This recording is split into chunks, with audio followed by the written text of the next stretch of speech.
Before we get started, I just want to say thank you guys so much for the support on my last video of the same series. If you haven't checked it out yet, make sure you do after this. Please let me know in the comments if I have to forget anybody. Let's get started. Brutus is an imprisoned Khan inside of Fort Merit. Besides being both the fort to uncapper and one of the most efficient methods to train it, his cage was actually supposed to have bars, but for some reason it wasn't added until the 3rd of August 2024. Calamus. Calamus is found in the Starswept Valley and offers the player a sort of bounty to kill a mob.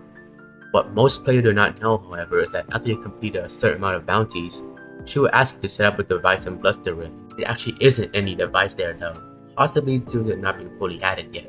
Kiri is a Kyrsid who is located inside the library of the Great Hive Aratel. They reveal multiple interesting lore regarding the Hive, including the possibility that there are more obscure Hivekin races that we have yet to discover. It is through his dialogue that we figured out most Kyrsid now reside in a place called the Lullaby Isles.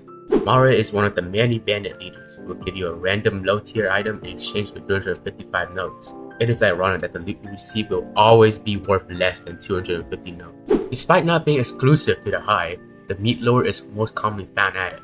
Speaking to him will allow you to buy valuable foods for an astoundingly low price compared to other places. Although it doesn't seem like it, the meat lord might possibly be the most powerful entity in the entirety of Deepwoken. It is stated by developers that the meat lord is capable of low-diffing any drowned gods and has an infinite amount of endurance. He can also be scaled to multiversal due to the fact that he cannot distribute chickens to the big house from rogue lineage. Many people don't simply know the purpose of the random big loot bags here on the Hive.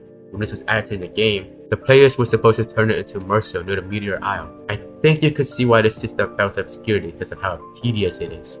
Garrick is a Vesperian and the main NPC responsible for upgrading your attunement mantras.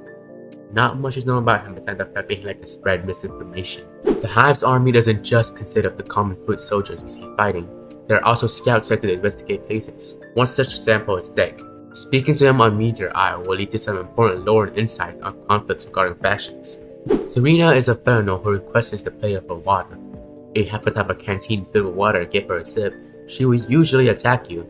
Although on rare occasion, she can simply thank you and still reward you with a chest. Located in the Heart Plaza beside a bookshelf, Shuri gives the player a quest to deliver a flower to a grave on the Isle of Vigils. This quest is unique as it is one of, if not the only one to have a destructible item within your inventory. If you take over 3% damage with a delicate flower in your inventory, it will become a ruined flower, which requires you to go back to Surrey to get another one. Hannah is the only non-natural authority member to be seen using Thundercall.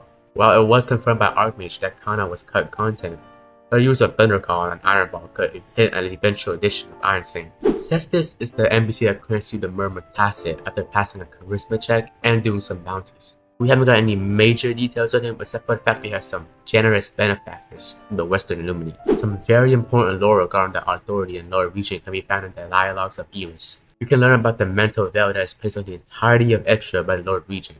This veil, or just most mental veils in general, is used as a sort of barrier in the mind. Although in cases such as this, it is used to block out certain information and create false truths within the victim's mind. As far as we know, the only way to break a mental veil is to die. However, this could just be a special condition to Lord Regent's veil. Exeter can be found sitting while looking at some ruins in Meteor Isle. Speaking to him will result in him telling us that this place speaks to him. This could be due to his origins as a gremorian with a connection to the Fae. As one of the 3 ministry operatives responsible for setting out bounties, speaking to Remu will let you kill someone in exchange for a chest and some ministry rep. I'm not quite sure on this, but Cestus Tacit quest could be completed by doing these bounties as well.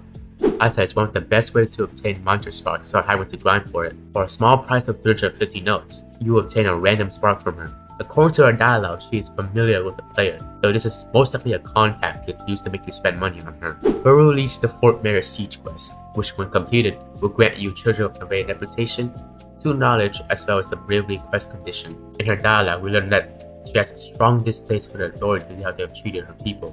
Grudge is a hostile Gale-breathed NPC and is the main source of the weapon Raveclaw. The only requirement for him to spawn is that there has to be an uncapped Gale Rev user in the server. We have absolutely no clue who or what exactly Grudge is. My personal guess is that he's some sort of Gale warrior spirit similar to the Hero Blades. Even though the Kyrsids have long moved away from the Hive to the Lullaby Isles, we find out in Livu's dialogue that they still return yearly in order to deliver documentations of their heritage. These include but are not limited to births and deaths. Lapis is the NPC that allows you to turn 3 enchants in exchange for enchanting your weapon with a random enchantment. Although not many people know this, Lapis is actually related to the 7th Great High Lord, Satori Van Dryback Theory. Alright guys, that is one fact about every character in Deepwoken, continuing with the Hive. Again, if you have any picks you have in mind for the next video, notice that I missed somebody, or just have any thoughts in general, please leave them down below and make sure to check it out. That's it for now though, and thank you for 300 subscribers. Goodbye.